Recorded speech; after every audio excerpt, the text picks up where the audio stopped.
Halo Bapak dan Ibu aparatur sipil negara di seluruh Indonesia. Pasti sering dengarkan soal kecerdasan buatan atau AI, rasanya di mana-mana orang ngomongin ini. Tapi mungkin muncul pertanyaan, sebetulnya apa sih artinya semua ini buat kita? Buat pekerjaan kita sehari-hari sebagai abdi negara. Nah, dalam beberapa menit ke depan, kita akan coba bedah bareng-bareng apa itu AI, kita buat jadi sederhana, dan yang paling penting, kita lihat gimana teknologi ini bisa jadi mitra strategis kita untuk melayani Indonesia. Ini dia peta perjalanan kita. Pertama, kita akan mundur sedikit, lihat sejarahnya, biar tahu kalau ini bukan hal baru. Kedua, kita samakan frekuensi dulu soal istilah-istilah penting, biar kita semua ngomongin hal yang sama. Ketiga, kita intip sedikit cara AI berpikir. Keempat, kita lihat apa saja sih yang bisa AI lakukan saat ini. Dan terakhir, puncaknya, gimana AI dan masa depan kita sebagai ASN bisa berjalan beriringan. Yuk, kita mulai. Oke, kita mulai dari awal ya. Penting banget untuk kita sadari, AI ini bukan sesuatu yang ujuk-ujuk muncul kemarin sore. Perjalanannya itu panjang loh. Dari yang awalnya cuma ide di atas kertas, sampai sekarang jadi alat yang nyata, dan bahkan bisa ada di genggaman kita. Coba kita lihat perjalanannya. Dimulai jauh di tahun 50-an, baru sebatas konsep. Ada yang namanya Turing Test. Idenya simple. Bisa nggak sih mesin meniru cara manusia berpikir sampai kita nggak bisa bedain? Lalu, lompat ke tahun 90-an, nah di sini mulai seru dengan machine learning, di mana mesin mulai bisa belajar dari data. Puncaknya terjadi di tahun 2010-an, ada revolusi deep learning yang meniru cara kerja otak kita. Dan sekarang, di era kita menyaksikan lahirnya generative AI kayak ChatGPT yang bisa menciptakan hal-hal baru. Jadi, yang kita nikmati sekarang ini adalah buah dari kerja keras puluhan tahun. Oke, sejarah singkatnya sudah. Sekarang, kita masuk ke bagian yang super penting, istilah-istilahnya. Supaya kita bisa ngobrol dan merencanakan pemanfaatan AI dengan lebih percaya diri, kita perlu satu bahasa dulu. Tenang, ini lebih gampang dari yang dibayangkan kok. Cara paling gampang buat ngebayanginnya itu kayak boneka Matryoshka dari Rusia. Tahu kan? Boneka yang di dalamnya ada boneka lagi, dan seterusnya. Nah, kecerdasan buatan atau AI itu boneka yang paling luar, konsep paling besarnya. Di dalam AI ada yang namanya machine learning. Dan di dalam machine learning ada lagi yang lebih spesifik, yaitu deep learning. Jadi mereka ini saling berhubungan, bukan hal yang terpisah. Yuk kita buka satu persatu. Pertama, si boneka paling luar, AI atau kecerdasan buatan. Anggap aja ini payung besarnya. Intinya, AI adalah sebuah bidang ilmu yang tujuannya adalah menciptakan mesin yang bisa meniru kecerdasan manusia. Entah itu belajar, menalar, sampai memecahkan masalah. Nah, di dalam AI tadi ada machine learning. Ini adalah salah satu cara untuk mencapai AI. Bedanya apa?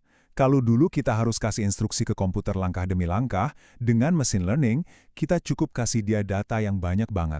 Nanti, mesinnya akan belajar sendiri untuk nemuin polanya. Inilah yang bikin AI jadi pintar dan bisa beradaptasi. Lalu, di dalam machine learning, ada lagi yang lebih spesifik dan canggih, namanya deep learning.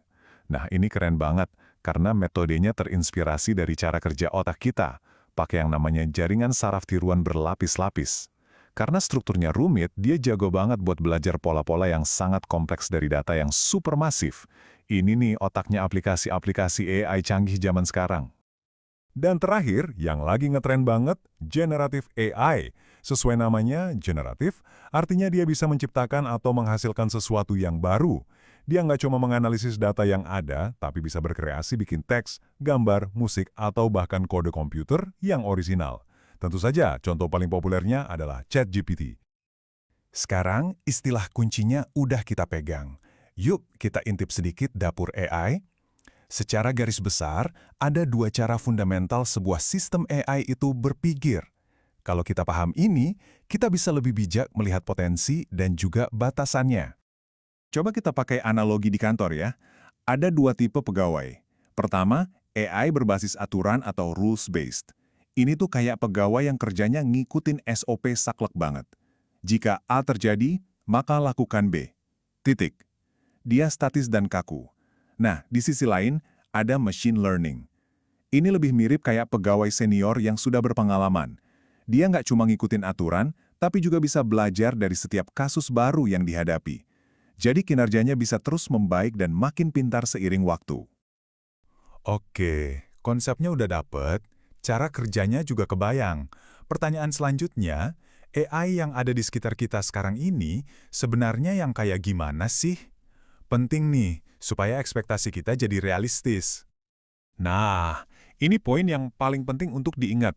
Semua AI yang ada di dunia saat ini, saya ulangi ya, semua itu masuk kategori narrow AI atau AI lemah. Maksudnya gimana? Maksudnya, dia itu seorang spesialis. Dia jago banget ngerjain satu tugas spesifik, jago banget, tapi ya cuma itu aja. Adapun konsep general AI atau AI kuat yang pinternya kayak manusia di semua bidang, itu masih sebatas teori, masih jauh, mungkin masih ada di film-film fiksi ilmiah. Kita lihat contohnya biar jelas, ChatGPT. Secanggih apapun itu, dia tetap narrow AI.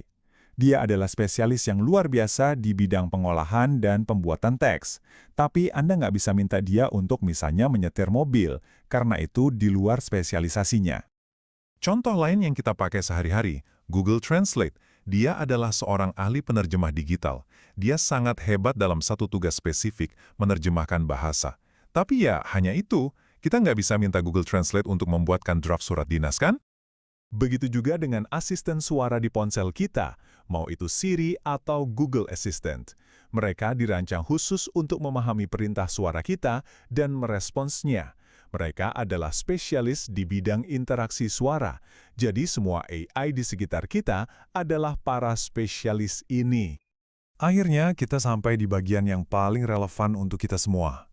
Setelah tahu sejarahnya, istilahnya, dan kemampuannya, pertanyaan terbesarnya adalah, lalu apa artinya ini semua bagi kita, aparatur sipil negara? Bagaimana teknologi ini bisa kita pakai untuk melayani masyarakat dengan lebih baik lagi? Kalau ada satu hal yang perlu kita ingat dari obrolan kita hari ini dia. Mohon pandang AI bukan sebagai pengganti, tapi sebagai mitra, sebagai alat untuk pemberdayaan kita. AI bisa bantu kita mengotomatisasi tugas-tugas administratif yang berulang, supaya waktu dan energi kita bisa fokus ke hal-hal yang lebih strategis.